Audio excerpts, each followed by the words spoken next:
우리 아름다운 찬양으로 하나님 앞에 영광 올려드린 것 감사합니다. 우리 잠깐 기도하겠습니다. 하나님 감사합니다.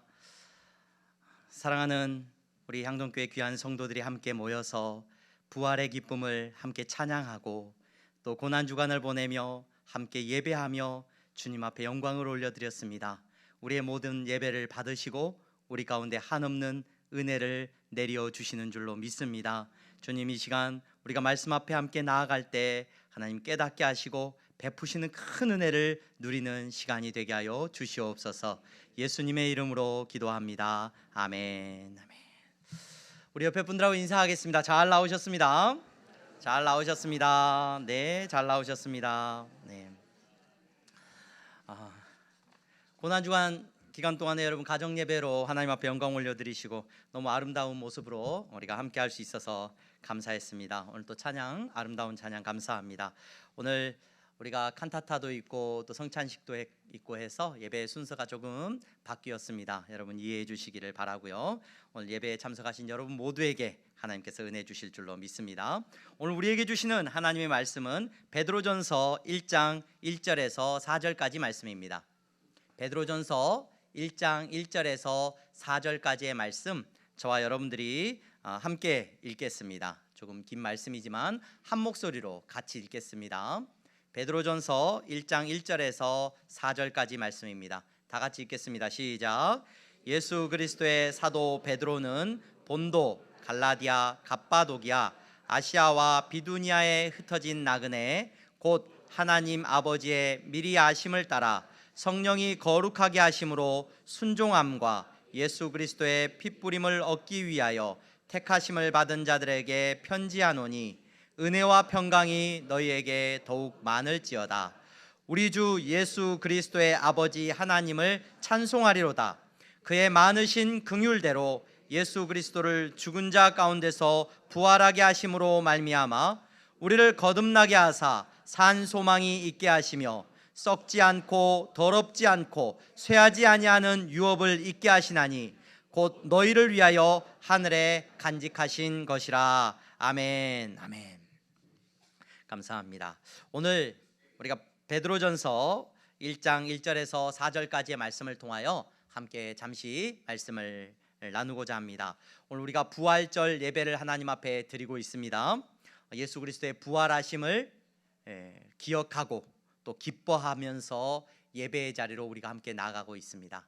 근데 여러분, 사실 우리 성도님들이 매주 드리는 주일의 예배는 이 부활주일의 예배의 연장선에 있습니다. 유대인들은 안식일 날 모여서 하나님 앞에 예배를 드렸거든요. 안식일은 우리 시간으로 하자면 물론 시간을 계산하는 법이 다르기 때문에 그들은 저녁부터 하루가 시작이 돼요. 그래서 우리하고는 조금 다르지만 그것들을 감안하더라도 토요일이 그들이 모여서 하나님 앞에 율법에 대해서 배우고 나누는 예배하는 시간이었습니다. 근데 우리는 주일날 그 다음 날 이스라엘 사람들의 달력으로 하자면 욤 리숀 첫째 날 성도들이 모여서 예배합니다. 왜 그러한가? 예수님이 언제 부활하셨어요? 바로 안식 후 첫째 날 욤 리숀, 그 날에 예수님께서 부활하셨기 때문에 오늘 우리는 그 부활을 기억하면서 일요일 주일에 모여서 하나님 앞에 예배합니다.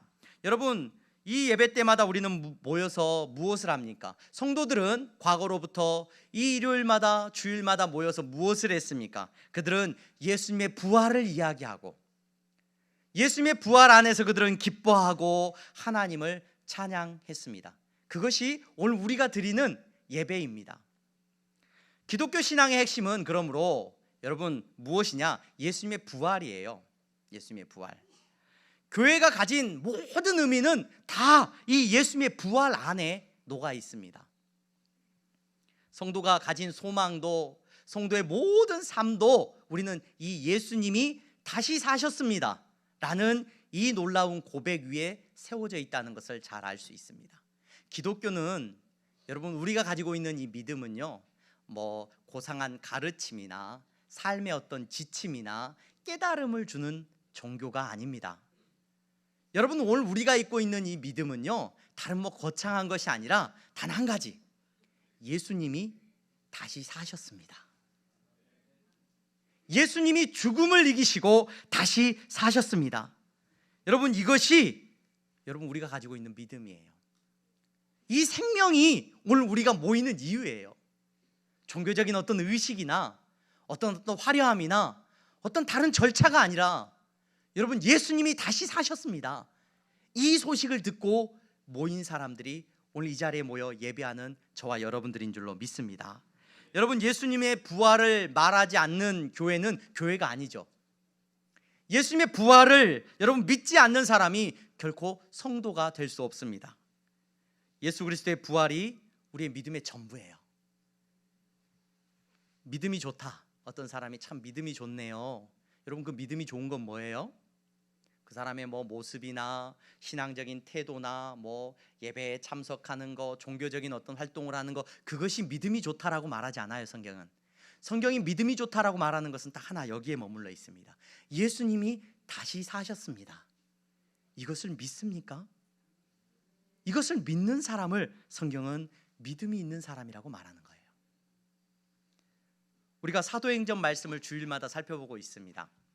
사도행전의 말씀을 보면은 예수님께서 다시 부활하신 이후에 사도들과 제자들이 복음을 전하러 다닌다, 전도하러 다닌다, 이런 내용들이 많이 기록되어져 있고, 바울이 또 복음을 전하러 다니는 그와 같은 모습들을 우리가 볼 수 있지 않습니까? 우리가 다음 주에도 계속해서 이제 이어서 사도행전 말씀을 살필 것인데, 여러분, 이 사도행전 말씀을 보면서 우리가 계속해서 보게 되는 주제가 뭐냐?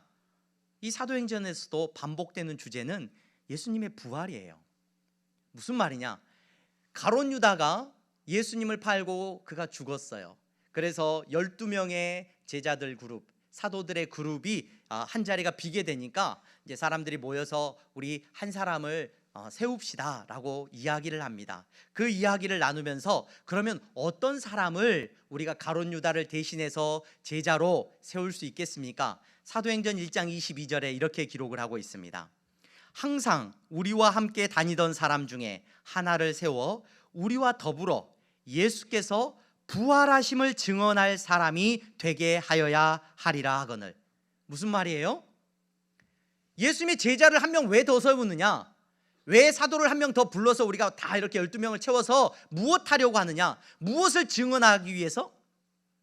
예수님의 부활하심을 증언하기 위해서요. 그러니까 이후에 사도들과 제자들은 뭐하러 돌아다니는 사람들이에요? 다 예수님이 부활하셨습니다 라는 걸 전하러 다니는 사람들이에요. 실제로 그러했느냐? 여러분, 나중에 베드로와 요한이 성전 근처에서 막 복음을 전하잖아요. 그럼 막 제사장이나 사두개인들이 막 그 사람들을 미워하고 죽이려고 해요. 그 말씀이 사도행전 4장 2절에 기록되어 있어요. 이렇게 기록을 합니다. 사도들이 백성에게 말할 때 제사장들과 성전 맡은 자와 사두개인들이 이르러 예수 안에 죽은 자의 부활이 있다고 백성을 가르치고 전함을 싫어하여. 제자들이, 베드로와 요한이 뭔 얘기하고 다니는 거냐면 예수님이 다시 사셨습니다, 이 이야기하고 다니는 거예요. 사두개인들이 특별히 이 소리가 싫었어요. 바리새인들보다 사두개인들이 더 싫어하죠. 왜냐하면 바리새인들은 부활을 믿긴 믿었어요. 예수님이 부활하셨다는 사실을 믿기는 않았지만, 사두개인들은 지금 이 세상에서 권력을 쥐고 있고 잘 사는 사람들이었어요. 그래서 예수님이 부활하셨다, 죽음 이후에 영원한 삶이 있다는 것을 그들은 인정하기 싫었어요. 그래서 베드로와 제자들이 전하고 다니는 예수님의 부활을 극도로 싫어합니다. 이후에도 여러분, 사도행전 4장 33절입니다. 우리 다 같이 읽어보겠습니다. 사도행전 4장 33절 다 같이 읽습니다. 시작. 주 예수의 부활을 증언하니 무리가 큰 은혜를 받아. 무엇을 증언했어요? 사도들이 다 예수님의 부활. 나중에 바울이 예수 믿게 됩니다. 바울이 어떻게 예수 믿게 되냐? 부활하신 예수님을 만나게 돼요. 그리고 바울도 뭐하고 다니는 거예요? 이제 예수님이 부활하셨습니다, 예수님이 부활하셨습니다, 이 이야기하고 다니는 거예요. 여러분, 예수님의 부활이 우리의 신앙의 전부예요. 여러분, 나중에 바울이 기록하고 있는 바울서신서, 여러분들이 성경을 읽게 되는 로마서, 고린도 전후서, 갈라디아서, 에베소서, 바울이 쓴 편지들을 보세요.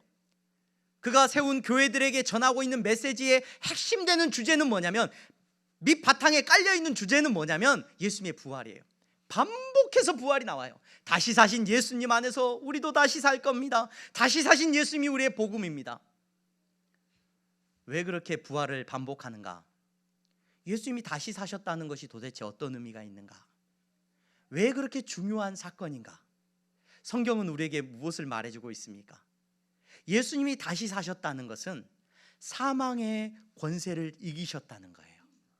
죄로 인하여 죽을 수밖에 없는 창조의 때에 심판으로 선포되어진 너는 흙이니 흙으로 돌아갈 것이라는 이 저주 앞에서 예수님께서 다시 살아나신 거예요.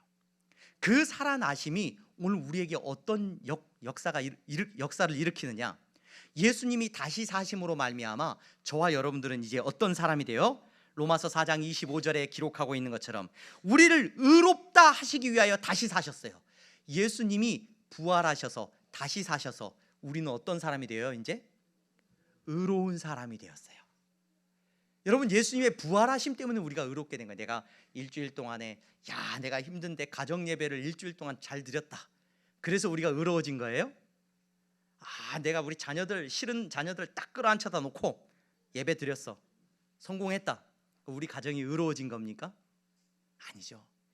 예수님이 죽으셨다가 우리를 위하여 죽으셨다가 다시 사심으로 오늘 저와 여러분들은 의로움을 입고 오늘 이 자리에 나와 예배할 자격을 얻은 줄로 믿습니다. 예수님이 부활하셨기 때문에 여러분, 저와 여러분들은 이제 새로운 사람이 되었어요. 그리스도 안에 새 생명이 있다라고 성경이 늘 말하고 있는데 도대체 그리스도 안에 새 생명이 뭐야? 우리는 새로운 피조물이라 지나갔으니 보라 새 것이 되었도다. 이 놀라운 선포가 예수 그리스도의 부활로 말미암아 우리에게 주어진 거예요. 예수님이 다시 사심으로. 여러분, 예수님이 다시 사심으로 말미암아 내 삶이 이제 바뀐 거예요. 내 삶의 방향이 바뀐 거예요. 우리는 이 땅 가운데서 100년 살다가 끝나는 인생이 아니에요. 누군가의 어떤 사람들의 이야기처럼 환생하는 거, 그것도 아니에요. 성경이 말하고 있는 진리의 말씀이 뭡니까? 우리는 심판받아서 영원한 심판 가운데 놓여진 사람인데, 한 번 살다가 주님 앞에 서는 사람들인데, 영원한 저주와 죽음으로 우리가 끝나는 인생이 아니라 오늘 이 자리에 오신 여러분, 저와 여러분들은 부활하신 예수님으로 말미암아 영원을 살게 된 사람들인 줄로 믿습니다. 그 소망이 이 부활하신 예수님으로 우리에게 주어진 거예요. 그래서 그리스도인들은 이 예수님이 부활하셨기 때문에 사는 이유가 달라요. 세상의 사람들은 어떻게 하면 더 화려한 무덤을 남길까? 이것이 그들의 삶의 목적이에요. 그러나 오늘 이 자리에 예배드리시는 여러분들은 예수님이 부활하셨기 때문에 영원을 사는 것이 여러분들의 삶의 목표이고 방향인 줄로 믿습니다. 영원 안에서 무엇이 가치 있는 삶인가? 영원 안에서 우리는 무엇을 바라보면서 살아야 되는 것인가? 여러분, 예수님의 부활이 우리에게 말해주고 있습니다. 이 부활하심이 저와 여러분들에게 경험되어지는 부활절이 되기를 주님의 이름으로 축원합니다.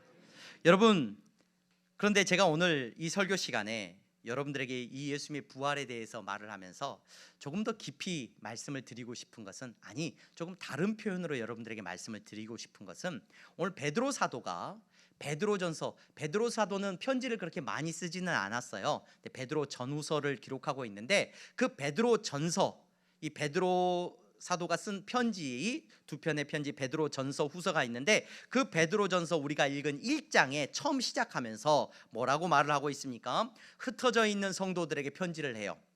여러분들은 택하심을 받은 하나님의 거룩한 자녀인데 여러분들에게 은혜와 평강이 있기를 바랍니다 라고 인사를 하면서 편지를 탁 시작을 하면서 오늘 우리가 읽은 3절 말씀에 이렇게 기록을 하고 있습니다. 우리 다 같이 다시 한번 3절 말씀 읽어보겠습니다. 시작.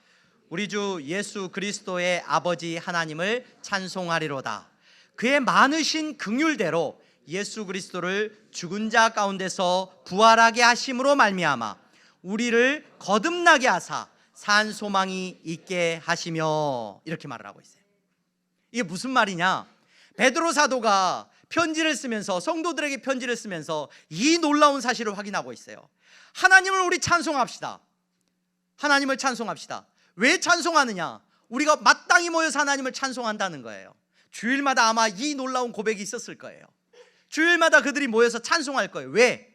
하나님이 무슨 일을 하셨는데, 그의 많으신 긍휼대로 예수님을 죽은 자 가운데서 다시 살리셨대요.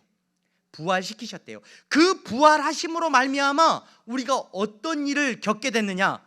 우리를 거듭나게 하셨대요. 오늘 이 부활절에 저는 여러분들에게 이 말씀을 드리고 싶어요. 교회 다니면 이 질문을 꼭 받습니다. 한때는 이단들이 이런 질문들을 성도들에게 많이 던졌어요. 당신은 거듭나셨습니까? 당신은 거듭나셨습니까? 오늘 이 자리에 앉으신 여러분 누군가에게 거듭나셨습니까? 물어보면 저는 교회 다닌 지가 얼마 안 돼서요. 저는 남편 따라서는 아니고 아내 따라서 오래 다니긴 했지만 그냥 교회만 나오기만 해요. 그런 질문 하지 마세요. 근데 여러분, 이 거듭나셨냐는 질문은 굉장히 심각한 질문이잖아요. 다시 태어나셨습니까? 왜요? 니고데모가 찾아와서 예수님에게 질문을 한단 말이에요. 그랬더니 예수님이 거듭나지 않으면 하나님 나라에 갈 수 없다 그랬잖아요. 거듭나는 문제는 성도에게 있어서 너무 중요한 문제예요. 어떤 이단들이 그래요. 당신 언제 거듭났습니까? 질문하면 뭐라고 그래요? 글쎄요, 이렇게 대답을 해요. 그러면 아니, 생일도 모르는 사람이 어디 있습니까? 당신이 다시 태어났다라는 것을 확신한다면은 여러분, 거듭난 날짜도 모릅니까? 물어보면 이제 당황하기 시작해요. 그러면서 초대하죠. 이제 어디로? 자기들이 알고 있는, 자기들이 말하는 잘못된 길로 여러분들을 끌고 갑니다. 반항을 못해요. 왜? 거듭남이 뭔지 몰라요. 오늘 이 자리에 오신 여러분, 누군가 여러분들에게 거듭나셨습니까? 라고 물어본다면 여러분 뭐라고 대답하시겠습니까? 누군가에게 거듭나야 된다라고 가르친다고 한다면 여러분 무엇이 거듭남이라고 가르칩니까? 우리의 자녀들에게 거듭남에 대해서 가르쳐야 되거든요. 너도 거듭나야 된다라고 말할 거예요. 엄마 뱃속으로 다시 들어갔다 나오란 말이에요? 이게 거듭남이에요? 여러분, 많은 성도님들이 거듭남에 대해서 잘못 알고 계세요. 근데 오늘 우리가 읽은 본문에 베드로 사도가 정확하게 말해주고 있어요. 우리는 거듭났습니다. 어떻게 거듭났느냐? 야, 내가 다시 태어나야 되겠다. 내가 정말 난 이제 새 사람이 될 거야. 이런다고 거듭나는 게 아니라, 거듭남이라는 것은 하나님께서 우리에게 일으키시는 일인데, 하나님이 우리로 하여금 거듭나게 하는데 어떤 사람을 거듭나게 하시고 어떻게 거듭나게 하시느냐? 어떻게 거듭나게 하셔요?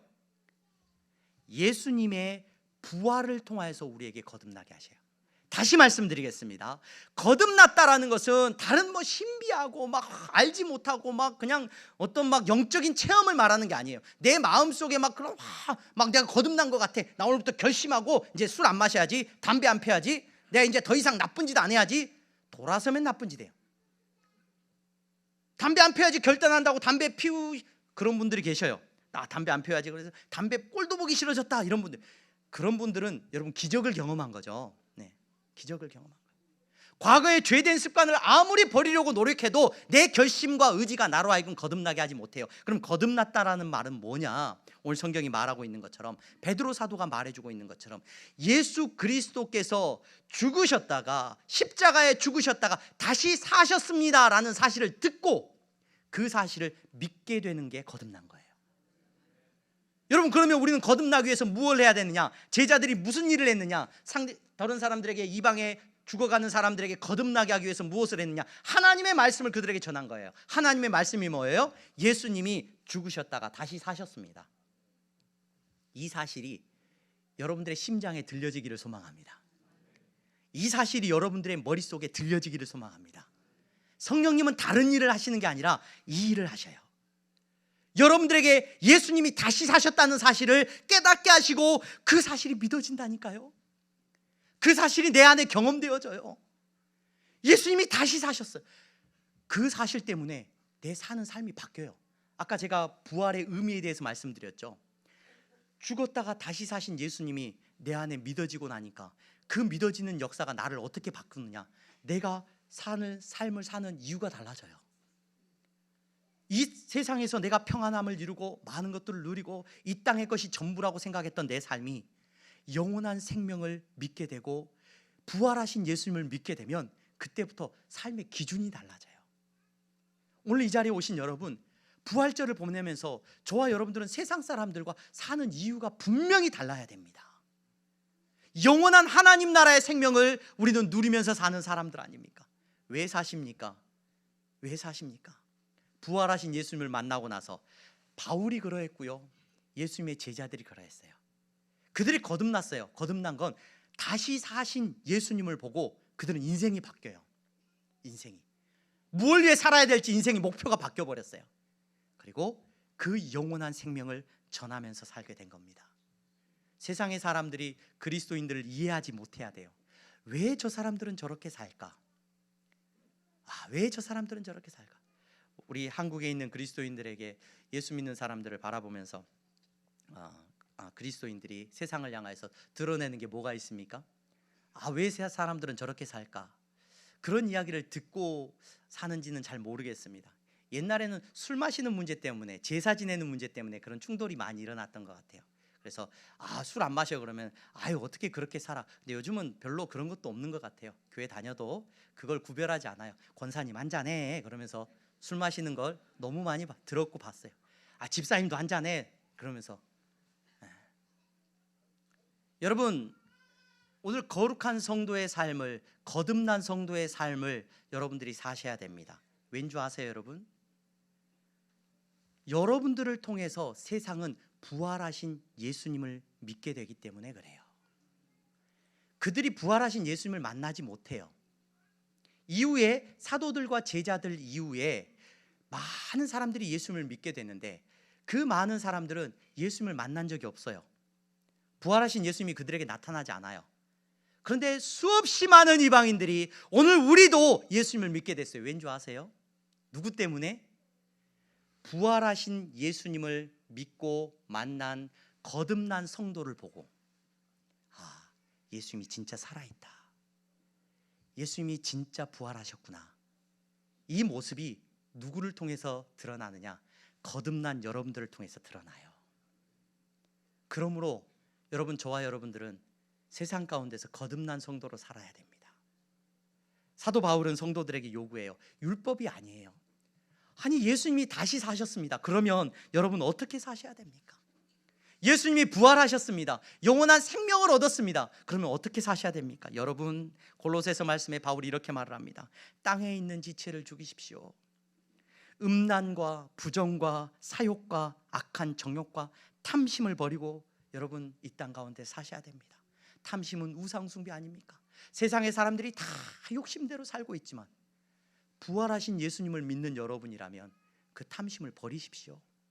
세상이 교회를 바라보고 그리스도인들을 바라보고 저 사람들을 보니까 진짜 예수가 있는가 보다, 거듭난 성도의 모습을 보고 예수가 살아있네 고백하는 역사가 일어나야 되지 않겠습니까?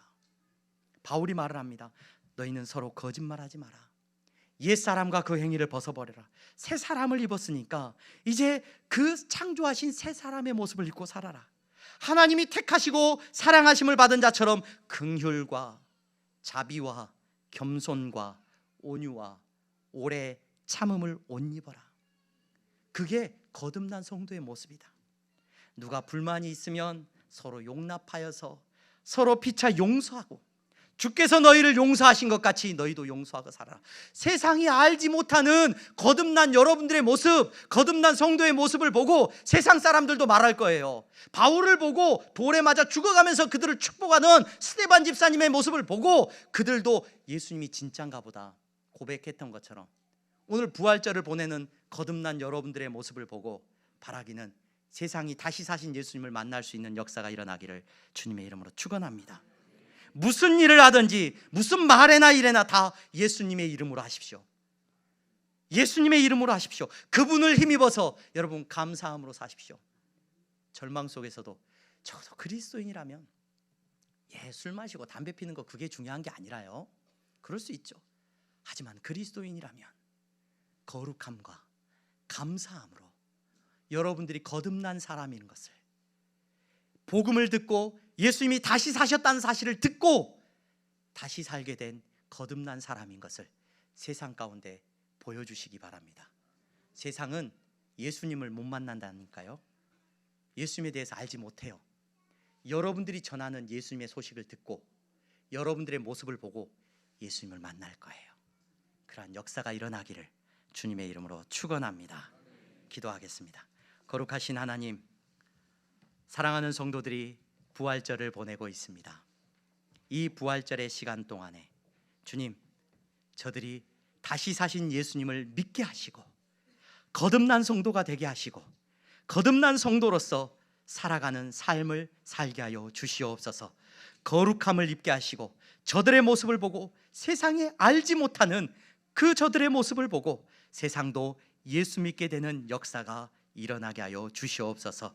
예수님의 이름으로 기도합니다. 아멘.